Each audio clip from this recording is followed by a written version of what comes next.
So pagka nagpalagay kayo ng turban sa inyong ulo, wala nang balikan yun. You have to pay. So I advise you, if you don't like it, so don't refuse them to put the turban, the shawl in your head. But if you like to help them, it's okay, mga kapatid. $5, 20 shekels only. Pagka mas mataas pa dyan, refuse them. I'll be there someday. I can go the distance.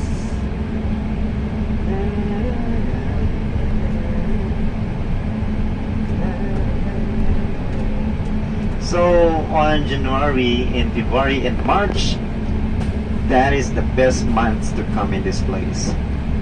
The valley of the shadow of death.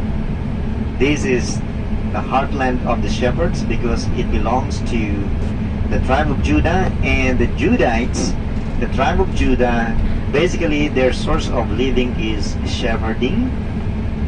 That's why David is a shepherd. And this is the green pasture in the land of Judah, being described in the book of Psalms 23. I'll be there someday. Alright, yung valley doon sa ating harapan, the lower valley, and that's Jericho. The lowest. Okay, lihat-lihat boss. So in front of us, ito yung sinasabi ko sa inyo ng mga hills, like chocolate hills, almost during February and January, March. Wow, this is greeny, and the panoramic view is magnificent, fantastic. Kapag ka nariyan ka, mga kapatid, visualizing the land of the shepherds.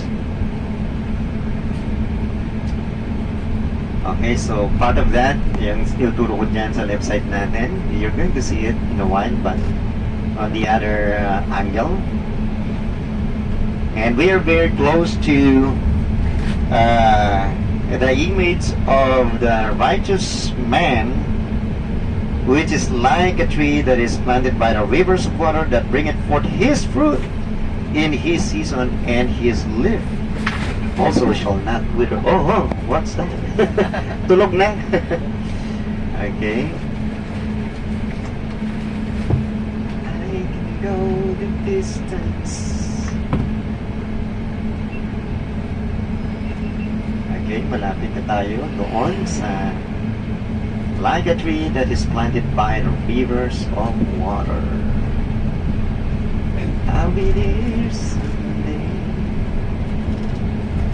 Parang yan, Hazapos. Yun. Joyce.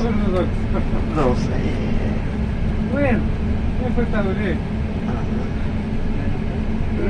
Okay.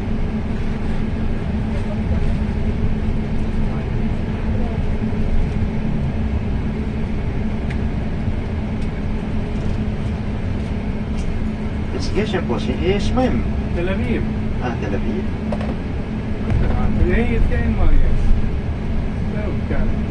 Alright, so on your right side, man. Good.